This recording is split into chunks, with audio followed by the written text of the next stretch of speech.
Assalamualaikum warahmatullahi wabarakatuh. Bismillahirrahmanirrahim. Alhamdulillah wassalatu wassalamu ala Rasulillah wa ala alihi wa ashabihi wa mawala. Wala haula wala quwata illa billah. Amma ba'du. Selamat pagi anak-anak sekalian. Selamat berjumpa kembali pada mapel Al-Quran Hadis pada pertemuan yang ketiga. Sebelumnya, alangkah baiknya mari kita membaca berdoa bersama dengan bacaan suratul Fatihah dengan harapan mudah-mudahan pembelajaran pada pagi hari ini dan materi yang kita pelajari pada pagi hari ini bisa membawa berkah dan manfaat bagi kita semua. Ala hadiniyah as-salihah al-Fatihah. أعوذ بالله من الشيطان الرجيم بسم الله الرحمن الرحيم الحمد لله رب العالمين الرحمن الرحيم مالك يوم الدين إياك نعبد وإياك نستعين اهدنا الصراط المستقيم صراط الذين أنعمت عليهم غير المغضوب عليهم ولا الضالين. Terima kasih. Langsung saja pada pertemuan yang ketiga ini kita akan membahas tentang surat Al-Baqarah ayat 177. Yang mana pada pertemuan ini nanti kalian semua bisa menjelaskan tentang isi kandungan dari surat Al-Baqarah dan menjelaskan tentang asbabun nuzulnya. Saya bacakan dulu ayatnya. Silakan disimak. أعوذ بالله من الشيطان الرجيم بسم الله الرحمن الرحيم ليس البر أن تولوا وجوهكم قبل المشرق والمغرب ولكن البر من آمن بالله واليوم الآخر والملائكة والكتاب والنبي وآتى المال على حبه ذوي القربى واليتامى والمساكين وابن السبيل والسائلين وفي الرقاب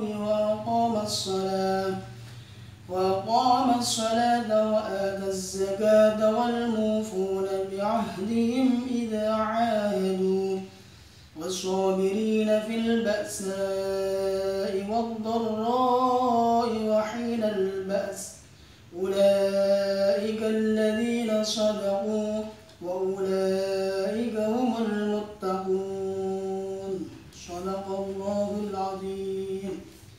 Demikian surat Al-Baqarah ayat 177. Dan selanjutnya sedikit saya jelaskan tentang asbabun nuzul.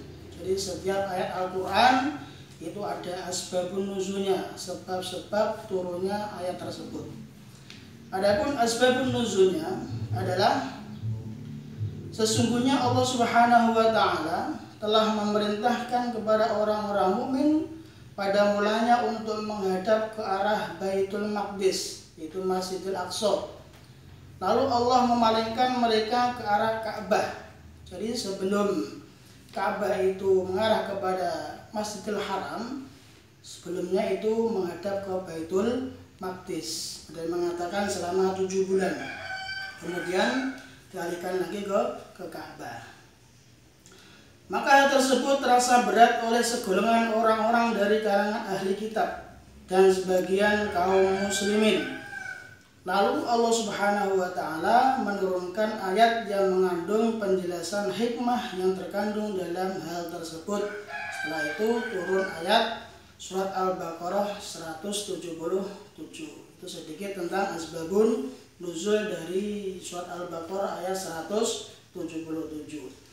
Kemudian kita memahami tentang kandungan surat Al-Baqarah tadi. Yang pertama, satu, kita harus mengimani rukun iman. Karena kita adalah orang mukmin, senantiasa harus kita iman terhadap rukun iman yang berjumlah 6. Iman kepada Allah menyebabkan manusia merasa bahwa segala gerak-geriknya selalu diawasi dan diketahui Allah. Jadi selalu kita itu diawasi dan dilihat oleh Allah dalam keadaan bagaimanapun dan dimanapun kita berada senantiasa dilihat oleh Allah Subhanahu wa Ta'ala. Tidak hanya perkataan dan perbuatan yang tampak, tapi hati dan pikiran manusia dapat diketahui oleh Allah Subhanahu wa Ta'ala.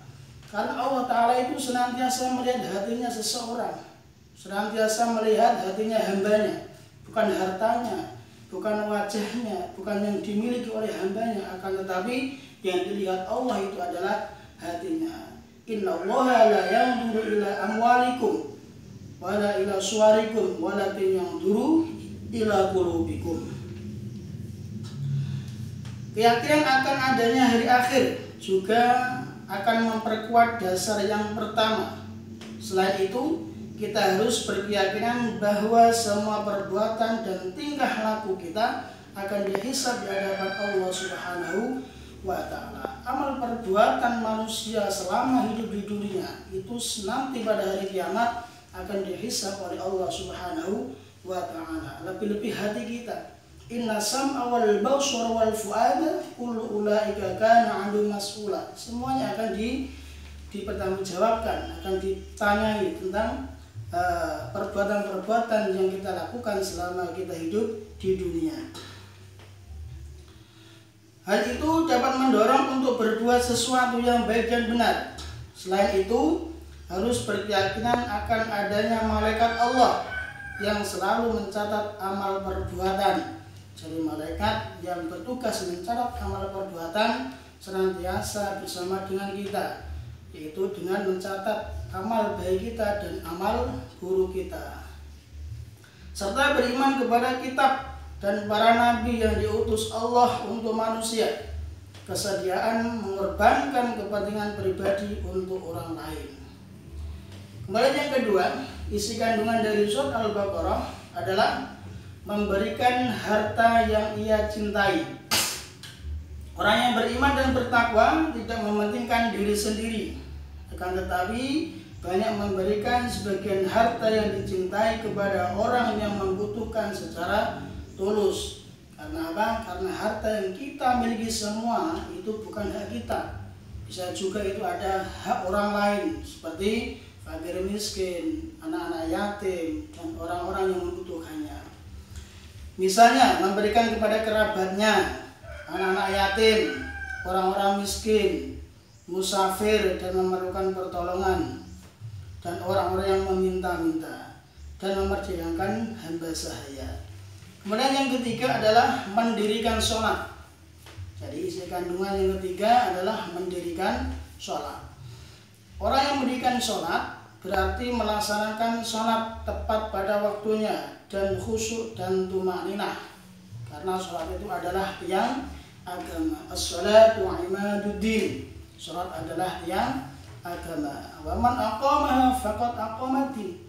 Barang siapa yang melaksanakan sholat berarti dia menegakkan agama. Wa man tarakaha faqad hadamaddin. Dan barang siapa meninggalkan sholat berarti merobohkan agama, sama hanya merobohkan agama. Berarti intinya sholat itu adalah merupakan hal yang pokok, hal yang paling penting. Karena amal kita pertama yang dihisab oleh Allah besok dari akhir adalah perbuatan sholat kita. Dalam ayat ini ditegaskan bahwa sholat tidak hanya dikerjakan semata, akan tetapi didirikan. Yang artinya timbul dari dasar iman dan kesadaran sehingga sholat dirasakan tidak berat. Karena sudah menjadi kewajiban kita sehari-hari. Jangan sampai sholat kita itu merasa berat, kita merasa terbebani, jangan sampai. Namun juga sebagai kebutuhan pokok bagi rohani kita. Yang keempat adalah menunaikan zakat. Zakat merupakan pembersih harta. Zakat merupakan pajak yang dipungut dalam masyarakat Islam dan telah diwajibkan Allah pada harta para orang kaya dengan syarat-syarat tertentu menurut agama Islam. Jadi kita kalau mempunyai harta yang sudah sampai nisab atau sudah haul, maka kita harus mengeluarkan zakatnya. Karena zakat itu sebagai pembersih dari harta kita. Kemudian yang kelima adalah menepati janji. menepati janji termasuk salah satu tanda keimanan dan kebaikan yang utama. Karena barang siapa yang tidak menepati janji itu termasuk tergolong orang munafik. Dalam hadis Rasulullah, ayatul munafiqi thalathun. Tanda-tanda orang munafik itu ada 3. Yang pertama adalah idza hadatsa kadzaba. Ketika ia berbicara senantiasa berbohong. Wa idza wa'ada akhlafa. Ketika berjanji dia ingkar. Wa idza tumina khana. Dan ketika ia dipercaya dia berkhianat. Nauzubillah min dzalik. Jangan sampai kita itu tidak menepati janji. Karena janji itu adalah hutang. Al-wa'du dainun. Janji adalah hutang. Yang terakhir, isi kandungan dari surah Al-Baqarah ayat 177 adalah sabar. Jadi kunci dalam membina iman dan kebaikan adalah kesabaran. Karena orang-orang yang sabar itu senantiasa bersama dengan Allah Subhanahu wa ta'ala. Innallaha ma'as sabirin. Demikian sedikit materi yang bisa kami sampaikan. Mudah-mudahan bisa bermanfaat bagi kalian semua. Semoga kita juga mendapatkan rahmat dari Allah Subhanahu wa ta'ala. Semoga bermanfaat. Cukup sekian. Wassalamualaikum warahmatullahi wabarakatuh.